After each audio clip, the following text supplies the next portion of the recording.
Subscribe to my YouTube channel for deeply emotional, romantic, and mature stories that echo through your heart. Don't forget to like, share, and comment to support meaningful storytelling. The alarm clock's harsh buzz pierced through the cursed pre-dawn silence, but Emma was already awake. She had been for the past 20 minutes lying perfectly still in her narrow bed, listening to the familiar sounds of the apartment building coming to life.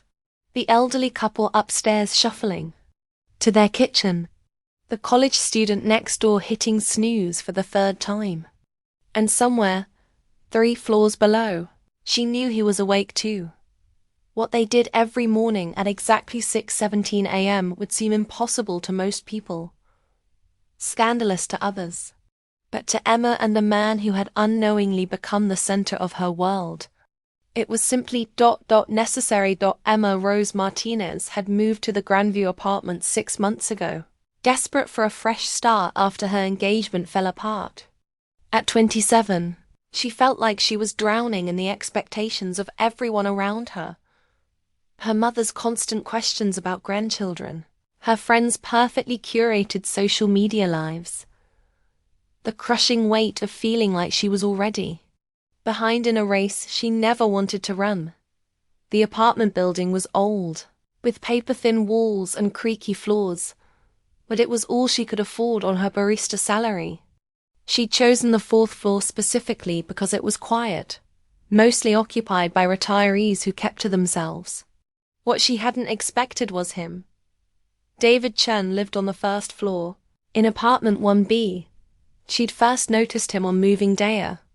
Tall, silver-haired man with kind eyes and gentle hands who'd quietly helped her carry boxes when her hired movers never showed up. He hadn't said much, just offered a soft smile and asked if she needed help with the heavier items. There was something about the way he moved, deliberate and careful, that made her feel safe in a way she hadn't experienced in years. "Thank you," she'd said, slightly breathless from the July heat and the weight of her life packed into cardboard boxes. "Welcome to the building," he'd replied, and his voice had this quality to it, warm honey over gravel, like someone who'd lived through beautiful things and heartbreaking ones in equal measure. That night, as Emma unpacked her few belongings, in the echoing emptiness of her new home, she'd heard it for the first time. The sound that would change everything. Piano music, floating up through the building's old ventilation system. Not just any piano music, this was different. It was raw, emotional, improvisational. It spoke of longing and loss, of dreams deferred, and love remembered. The melody seemed to wrap around her heart and squeeze gently, bringing tears to her eyes for reasons she couldn't explain. She'd pressed her ear to the floor, following the sound, and realized it was coming from directly below her. From his apartment. Every morning at 6:17 a.m., David played piano. And every morning at 6:17 a.m., Emma lay on her bedroom floor and listened, letting his music wash over her like a prayer she didn't know she needed. The routine had started innocently enough. Emma would wake early, unable to sleep through the anxiety that had become her constant companion since her life imploded. She'd make coffee, sit by her window, and try to make sense of how she'd ended up here, single, broke, and completely lost at 27. Then the music would start, and for exactly 43 minutes, the world would make sense again. David's playing wasn't technically perfect. Sometimes his fingers would stumble over complex passages, and she could hear his frustration in the way the music would pause, restart, find its way back to beauty. But it was real in a way that nothing else in her life felt real anymore. It was honest. It was vulnerable. It was everything she'd been missing. 3 weeks into her stay, Emma had done something she'd never done before. She'd started playing back. Her grandmother's old guitar had been one of the few things she'd kept from her previous life. She'd learned to play as a child, before life got complicated, before she'd convinced herself that dreams were luxuries she couldn't afford. That morning, inspired by David's haunting melody, she'd picked up the guitar and begun to play along. Tentatively at first, just simple chords that complemented his piano. But as the days passed, their morning sessions became more complex, more intertwined. He would introduce a theme, and she would answer with variations. She would pose a musical question, and he would respond with harmonies that made her breath catch in her throat. They never spoke about it. Never acknowledged what was happening between floor 1 and floor 4 every morning at 6:17 a.m. But Emma began to live for those moments when their music would sync perfectly, when it felt like they were sharing the same heartbeat, the same breath, the same impossible longing for something neither of them could name. The first time she saw him up close after their musical morning ritual began, Emma felt her world tilt on its axis. It was a Tuesday afternoon, and she was struggling with her mailbox key. The building's ancient lock system was notoriously difficult. She sensed someone behind her and turned to find David waiting patiently, his own mail in hand. "The trick is to push up while you turn," he said gently. And when she looked into his eyes, she saw something that made her heart skip. Recognition, not just of her face, but of something deeper. Something that suggested he knew exactly who she was, exactly what they'd been sharing each morning. "Thank you," she'd whispered. And when their fingers brushed as he helped her with the key, Emma felt electricity shoot through her entire body. She was 27 years old, and she'd never felt anything like this before. "You're welcome, Emma," he'd said, and the way he spoke her name like it was something precious, something to be protected, made her realize that this was so much more than just a morning routine. That night, Emma lay in bed and faced the truth she'd been avoiding for weeks. She was falling in love with a man she barely knew, a man 31 years her senior, a man who spoke to her soul through music in a way that no one ever had before. The next morning, she waited for 6:17 a.m. with her heart hammering in her chest. When David's piano began its familiar song, Emma closed her eyes and let herself feel everything she'd been pushing away. The longing, the impossibility of it all. The way his music made her feel like she was exactly where she belonged. She picked up her guitar and began to play, but this time she poured her heart into every note.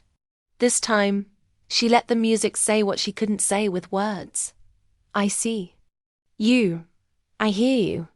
The response was immediate. David's playing became more intense, more passionate, like he was answering her declaration with one of his own.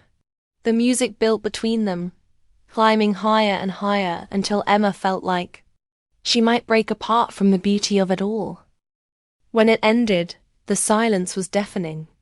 Emma sat on her bedroom floor, guitar in her lap, tears streaming down her face, and knew that everything had changed. Over the following weeks, their morning ritual became more intimate, more personal. David would play pieces that seemed specifically chosen for her gentle melodies when she'd had a bad day at work, playful themes when she was feeling lighter. Somehow, he seemed to know exactly what she needed to hear. Emma began leaving her apartment door slightly ajar during their morning sessions, and she noticed that David did the same. It was as if they were trying to close the physical distance between them, even though they both knew how complicated this was becoming. The first time Emma saw David outside the building, she almost didn't recognize him. He was at the coffee shop where she worked, ordering a simple black coffee and reading a worn paperback novel. She watched him from behind the espresso machine, taking in details she'd never noticed before. The way he held his book with careful reverence, the small scar on his left hand, the way he seemed completely comfortable in his own skin. When he looked up and saw her, his face transformed. The careful neutrality he wore like armor melted away, replaced by something warm and vulnerable and deeply pleased. "Emma," he said. And again, her name sounded like music when he spoke it. "David," she replied, and realized it was the first time she'd said his name out loud. They looked at each other across the busy coffee shop, And Emma felt the same electric connection she felt every morning during their musical conversations. But here, in the harsh light of day, surrounded by the ordinary bustle of life, the impossibility of their situation felt overwhelming. "Your usual?" she asked, grateful for the barrier of the counter between them. "You know my usual?" he asked, and there was something almost shy in the way he said it. "Black coffee, no sugar. You order it every Tuesday and Friday at 2:30 p.m., Emma said, then immediately felt heat rise in her cheeks as she realized how closely she'd been watching him. David smiled, and it was like sunrise breaking over mountains. "I didn't know you'd noticed." "I notice everything about you," Emma thought. But out loud she just said, "I notice my regular customers." But they both knew that wasn't true. This wasn't about customer service or casual observation. This was about the fact that David Chun had somehow become the most important person in Emma's world, and she was terrified of what that meant. As she prepared his coffee, Emma became acutely aware of David watching her every movement. When she handed him the cup, their fingers brushed again, and this time neither of them pulled away immediately.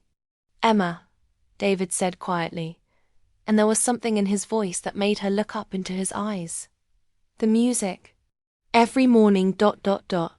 I know," she whispered, and in those two words, she acknowledged everything they'd been building between them.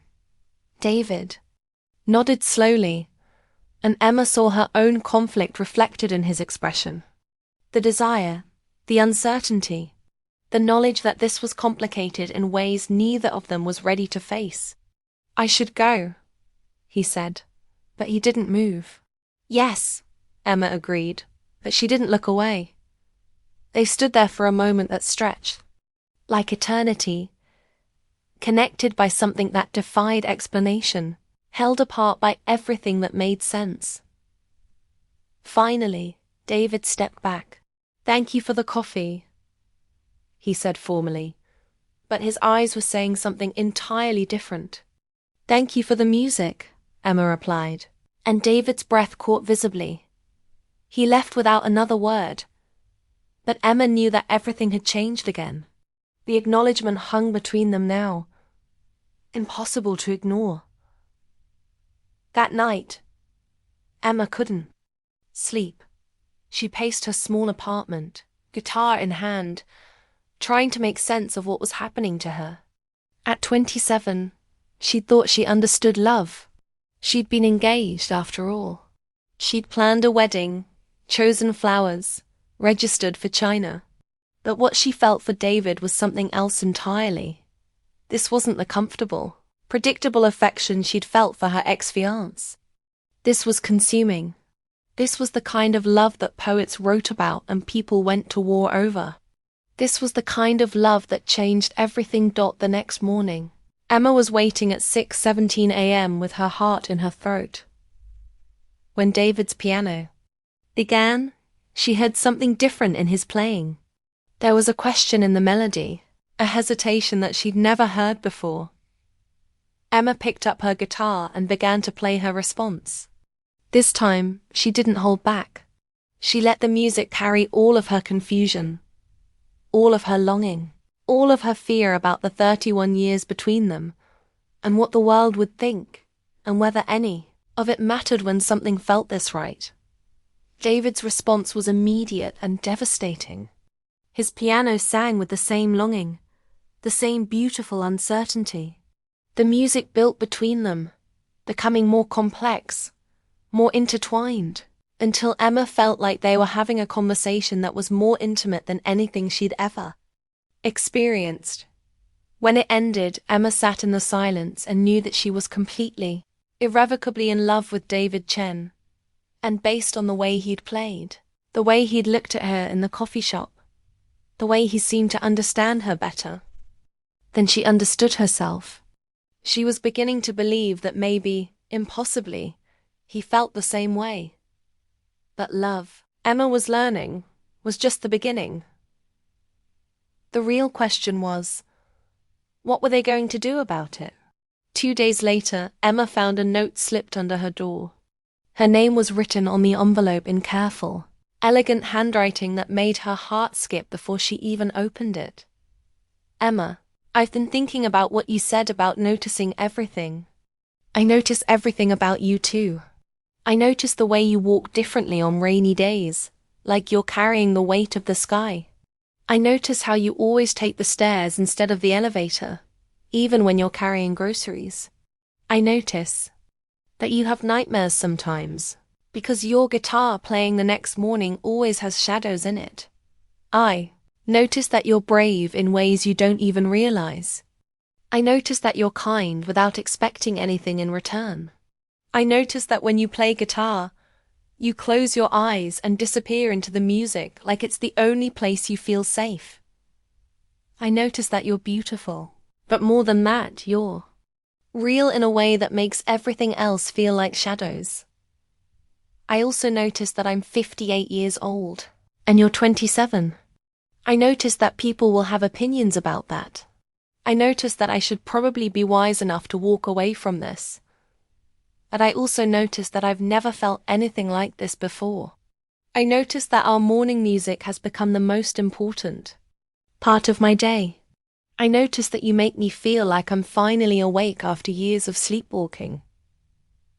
I don't know what this is, Emma. I don't know what it means or where it can go. But I know that I can't keep pretending it isn't happening.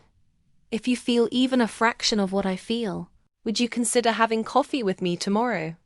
Not at your work, but somewhere we can talk without the whole world watching. There's a small cafe on Maple Street called The Grind. Tomorrow at 3 p.m. If you're willing to take a chance on something that might be beautiful, or might be impossible. I'll understand if you don't come. I'll understand if this is too much, too complicated, too everything. But I hope you'll give us a chance to figure out what this is.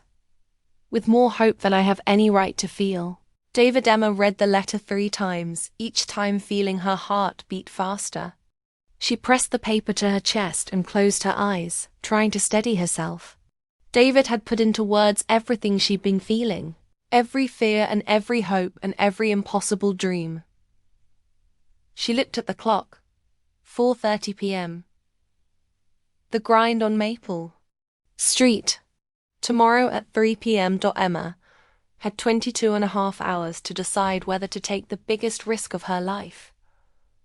The next afternoon, Emma changed her outfit 4 times before settling on a simple sundress that made her feel like herself.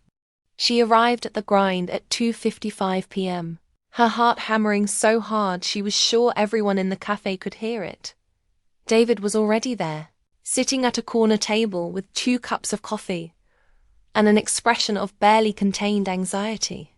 When he saw her, his face lit up with relief and something that looked like wonder.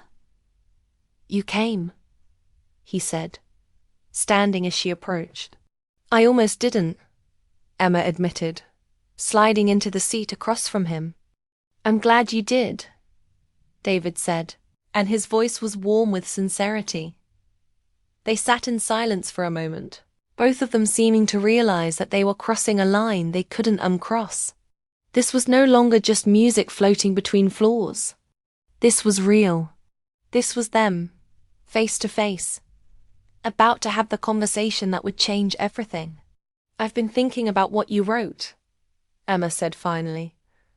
"About noticing things." David nodded, waiting. "I notice things about you too," Emma continued. "I notice that you play piano like you're trying to heal something broken. I notice that you carry yourself like someone who's lost something important, but learned to find beauty anyway. I notice that you're kind to everyone, even when you think no one's watching."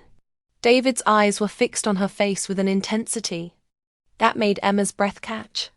"I noticed that when you helped me with my boxes on moving day, you were careful not to look at my mail or my personal things, even though they were right there.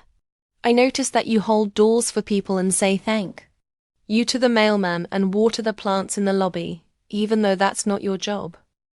Emma took a breath, gathering courage. I notice that you make me feel like I'm exactly where I'm supposed to be, even though everything about this is terrifying. David reached across the table and took her hand, and the simple contact sent electricity through Emma's entire body. Emma, he said quietly, I need you to know that I've never done anything like this before. I've never felt anything like this before. I don't know what I'm doing. Neither do I, Emma admitted. But I know that I can't keep pretending this isn't happening. The age difference, David began. I know, Emma interrupted. I know it's complicated. I know people will have opinions. I know it's not what anyone would expect. But, David prompted. But I'm 27 years old and I've never felt like this before either. I've never had someone understand me the way you do. I've never felt so seen. David's thumb traced across her knuckles and Emma felt her heart stutter.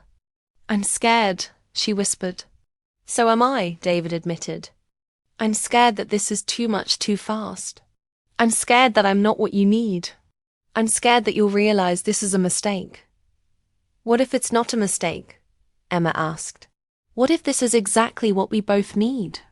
David looked at her for a long moment. Then Emma saw the exact moment when his resolve crumbled. Saw the moment when he decided to take the leap. Then I guess we figure it out together, he said. Emma felt tears prick her eyes. Together? If you want to, David said. If you're willing to take a chance on something that might be beautiful or might be impossible. Emma thought about everything that had brought her to this moment. The failed engagement. The new apartment. The morning music that had become her anchor. The way David made her feel like she was exactly who she was supposed to be. I want to, she said. David's smile was like sunrise breaking over mountains. So do we start with dinner? He asked. Actually, Emma said, feeling bold, I think we start with music. That evening, for the first time, Emma knocked on David's door at 6:17 p.m. instead of lying on her floor 4 stories up. When he opened it, guitar in hand, she saw his small apartment filled with the kind of beautiful, lived-in warmth she'd always dreamed of creating. I thought maybe we could play together, she said. Actually together. David stepped aside to let her in, and Emma felt like she was stepping into a new life. His piano was an old upright, polished to a warm shine, with framed photographs on. Top and cheap music scattered across the bench. The apartment smelled like coffee and old books and something that was uniquely David. I've been thinking about this moment for weeks, David admitted, as Emma settled on the couch with her guitar. Me too, Emma said. David sat at his piano bench and placed his hands on the keys. What should we play? Emma closed her eyes and let her fingers find the strings. Whatever we're feeling. What followed was the most beautiful 43 minutes of Emma's life. Without the barrier of floors between them, their music became something transcendent. David's piano and Emma's guitar wove together in harmonies that seemed to capture every emotion they'd been holding back. Joy, fear, longing, hope, love. When the last note faded, Emma looked up to find David watching her with an expression that made her heart stop. Emma, he said quietly. Yes? I think I'm falling in love with you. Emma set down her guitar and crossed to where he sat at the piano. She took his face in her hands and looked into his eyes, seeing her own feelings reflected there. I think I'm falling in love with you too, she whispered. David's hands came up to cover hers, and for a moment they stayed like that, suspended in the space between everything they'd been and everything they were becoming. This is crazy, David said. I know, Emma replied. This is complicated. I know. This is. Emma silenced him with a kiss that was gentle and sweet and full of all the music they'd been sharing for months. When they broke apart, both of then were breathing hard. "This is right," Emma finished for him. "This is right." David smiled, and Emma knew that whatever came next, whatever challenges they would face, whatever the world would think about a 27-year-old woman and a 58-year-old man falling in love over morning music, they would figure it out together. "So," David said, "same time tomorrow morning." Emma laughed, and the sound was like music itself. Same time tomorrow morning. But this time, she wouldn't be listening from 4 floors up. This time, she would be right here, beside him, creating something beautiful together. As Emma walked back to her apartment that night, she realized that she'd been wrong about so many things. She'd thought she was behind in some imaginary race, but it turned out she'd been exactly where she needed to be all along. She'd thought love was supposed to be comfortable and predictable, but it turned out the most beautiful love was the kind that surprised you, challenged you, changed you completely. She'd thought she was lost, that David had helped her find herself. And tomorrow morning at 6:17 a.m., they would continue writing their story together, one note at a time. The neighbors would probably have opinions. Emma's mother would definitely have opinions. The world would have opinions about their 31-year age difference, about the unconventional way they'd found each other, about whether love like this was possible or practical or proper. But Emma had learned something important over the past few months. Sometimes the most beautiful things in life are the ones that don't make sense to anyone else. Sometimes the most perfect love is the one that surprises you. And sometimes the music you create together is worth every complicated, beautiful, impossible note. Tomorrow morning at 6:17 a.m., Emma would wake up knowing exactly where she belonged. And for the first time in her life, that was enough.